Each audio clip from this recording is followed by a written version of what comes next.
Assalamu alaikum class. My name is Usama Harun. I am here to teach you physics class 9th. Today our topic is third chapter. Most important short question. The difference between mass and weight. Mass and weight के दरमियान जो है वो हमने difference बताना है. तो generally जो मास एंड वेट है उसको कंसिडर किया जाता है कि ये सिमिलर क्वांटिटीज़ है. Generally mass and weight are considered similar quantities. Mass और वेट को जो है वो सिमिलर क्वांटिटीज़ कंसिडर किया जाता है, but it is not correct. लेकिन ये ठीक नहीं है. मास और वेट जो है वो सिमिलर क्वांटिटीज़ नहीं है. They are two different quantities.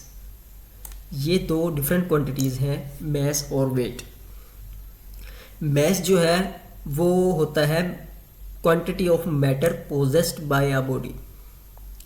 मास क्या होता है कि एक मैटर की क्वांटिटी होती है जो कि पोजेस्ड की जाती है body by the body. But on the other hand weight of the body is the force equal to the force with which earth attract it. मतलब वो फोर्स है जो कि जिससे जो अर्थ जो है वो उसको अट्रैक्ट करती है. मतलब कि it varies depending upon the value of G. क्या कहता है कि ये वैल्यू ऑफ जी पर डिपेंड करती है. It depend upon the gravity of the earth. मतलब किसी भी चीज़ पर कितनी ग्रेविटी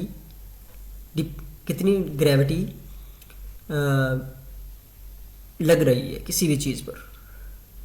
मतलब कोई भी चीज़ है उस पर जो ग्रेविटी ऑफ द अर्थ है वो कितनी इफ़ेक्ट कर रही है.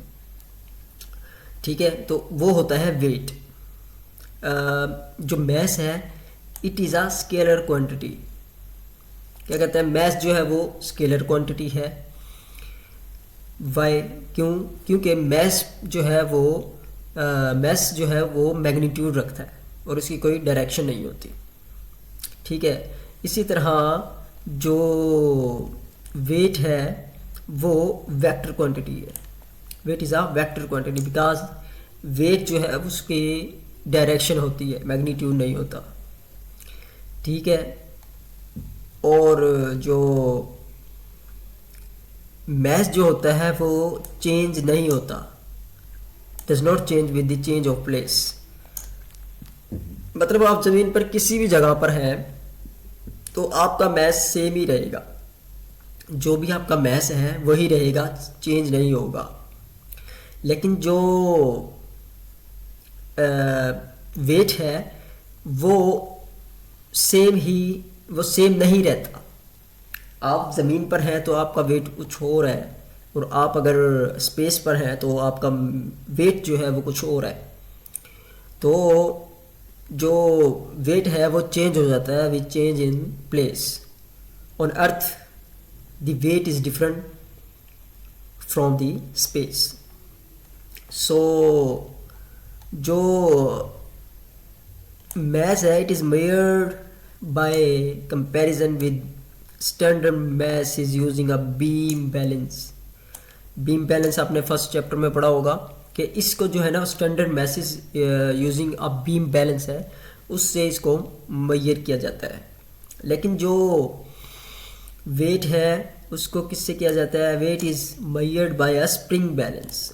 वेट को जो है वो स्प्रिंग बैलेंस के ज़रिए से मेजर किया जाता है. ये स्प्रिंग बैलेंस भी आपको दिखाया गया होगा, पिक्चर में दिखाया भी गया है. ठीक है, तो आई होप कि आपको मास एंड वेट में मेन डिफरेंस जो है वो आपको समझ आ गया होगा. तो ये बहुत इंपॉर्टेंट शॉर्ट क्वेश्चन है फॉर बोर्ड एग्जाम्स के लिए. ठीक है, और जो नेक्स्ट टॉपिक है हमारा वो है Newton's third law of motion. Newton third law of motion क्या कहता है? Newton third law of motion deals with the reaction of a body when a force act on it. Reaction of a body when a force act on it. वो कहता है कि Newton's third law of motion जो है वो deal करता है body के रिएक्शन पर जब हम उस पर फोर्स एक्ट करते हैं. किसी भी चीज़ पर हम फोर्स लगाते हैं तो वो चीज़ हम पर उस रिएक्ट करती है, तो ये Newton's third law of motion होता है। Let a body exert a force on another body B, ठीक है, एक बॉडी ए है और एक बॉडी बी है। जो बॉडी ए है वो फोर्स एक्सर्ट करती है ऑन बॉडी बी पर, तो जो बॉडी बी जो है वो रिएक्ट्स करता है अगेंस्ट दिस फोर्स,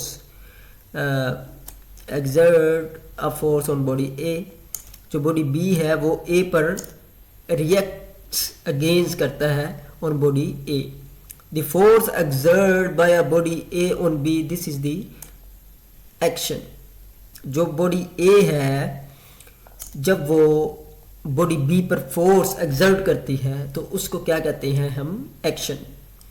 बट जब बॉडी बी जो है वो ए पर फोर्स एक्सर्ट करती है तो उसको क्या कहते हैं हम, reaction.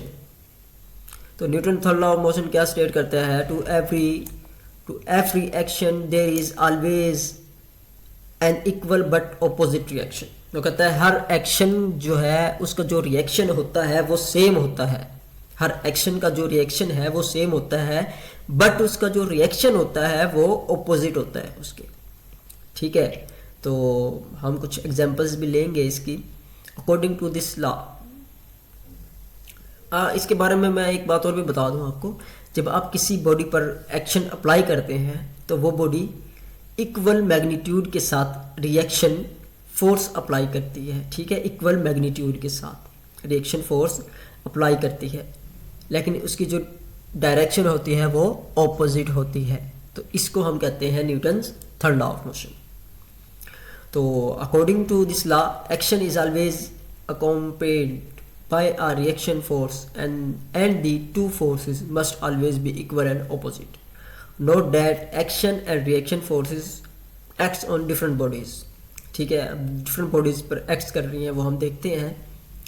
Consider a book laying on the table, consider a book laying on the table as shown in the figure 3.8। Book जो है वो टेबल पर पड़ी है, तो वो क्या कहते हैं, the weight of the body is acting on the table is downward direction. जो वेट, जो बुक का वेट है वो एक्ट कर रहा है डाउनवर्ड, ठीक है, वो इसका क्या हो गया, एक्शन हो गया, ठीक है, दिस इज द एक्शन, ठीक है, ये उन्होंने कहा भी दिया। But the reaction of the table action on the body is upward direction. वो कहता है कि जो रिएक्शन है वो टेबल का वो अपवर्ड डायरेक्शन पर आ रहा है बुक के, ठीक है, जो एक्शन है वो डाउनवर्ड हो रहा है बुक का वेट, ठीक है, वो उसको कहते हैं हम एक्शन। लेकिन जो टेबल है वो अपवर्ड डायरेक्शन में उसको रिएक्शन जो है वो अपवर्ड डायरेक्शन पर अप्लाई किया जा रहा है, अपवर्ड डायरेक्शन पर टेबल जो है वो रिएक्शन कर रहा है बुक पर, तो उसको क्या कहेंगे हम, रिएक्शन। तो इसी तरह एक और एग्जांपल है, बैलून है। मैं इसको इंग्लिश में, ये सब चीज़ें तो आप पढ़ लेंगे, मैं इसको उर्दू में ही आपको बता देता हूँ। जब हम बैलून को फिल करेंगे तो जब इसमें हवा फिल हो जाएगी, जब हम इसको फ्री करेंगे, व्हेन वी सेट फ्री, जब हम इसको फ्री करेंगे तो ये अपवर्ड डायरेक्शन पर मूव करेगा, ठीक है। तो जो जब इसमें जो हवा हमने फिल की थी तो वो तो डाउनवर्ड डायरेक्शन पर अप्लाई हो रही होगी ना, तो जो जब वो डाउनवर्ड डायरेक्शन पर अप्लाई हो रही होगी वो इसका एक्शन होगा। लेकिन जब ये बैलून अपवर्ड डायरेक्शन पर मूव करेगा तो इसको हम कहेंगे इसका रिएक्शन। सिमिलरली जब रॉकेट है, ठीक है, एक रॉकेट है, show the figure, moves on the same principle, ठीक है। तो इसमें क्या कहता है कि व्हेन इट्स फ्यूल बर्न्स, जब उसका फ्यूल जो बर्न होता है, hot gases escape out from its tail. तो हॉट जो गैसेस हैं उसकी टेल से बहुत ज़्यादा हाई स्पीड के साथ एस्केप होती हैं, जिसकी वजह से जो रॉकेट है वो अपवर्ड डायरेक्शन पर मूव करता है, ठीक है। तो जब ये गैसेस बर्न होती हैं और डाउनवर्ड डायरेक्शन पर अप्लाई हो रही होती हैं, देखिए ना यहाँ पर ये गैसेस बर्न हो रही हैं और डाउनवर्ड डायरेक्शन पर ये अप्लाई हो रही हैं, तो इसको हम क्या कहेंगे, एक्शन है इसका। लेकिन जब ये मूव करेगा ड्यू टू दी गैसेस जो कि डाउनवर्ड डायरेक्शन पर अप्लाई हो रही है, तो ये अपवर्ड डायरेक्शन पर मूव करेगा, तो इसको हम कहेंगे इसका reaction. The reaction of this gas is on the rocket causes its move opposite to the gases rushing out of its tail। ठीक है ना। तो इसका रिएक्शन क्या है कि वो अपवर्ड डायरेक्शन पर मूव करेगा, उसकी जो गैसेस थी जो उसकी टेल से रशिंग आउट हो रही थी उसकी ऑपोजिट डायरेक्शन में, ठीक है, वो उसका रिएक्शन होगा। आई होप कि आपको मेरा आज का टॉपिक समझ आया होगा। आज हमने मैस और वेट में फ़र्क डिफरेंस पढ़ा, जो कि बहुत इम्पोर्टेंट शॉर्ट क्वेश्चन है फॉर बोर्ड एग्ज़ाम्स के लिए, और हमने Newton third law of motion के बारे में पढ़ा। आई होप कि आपको आज का मेरा टॉपिक समझ आया होगा। अपना बहुत ज़्यादा ख्याल रखिएगा। Take care. अल्लाह हाफिज़।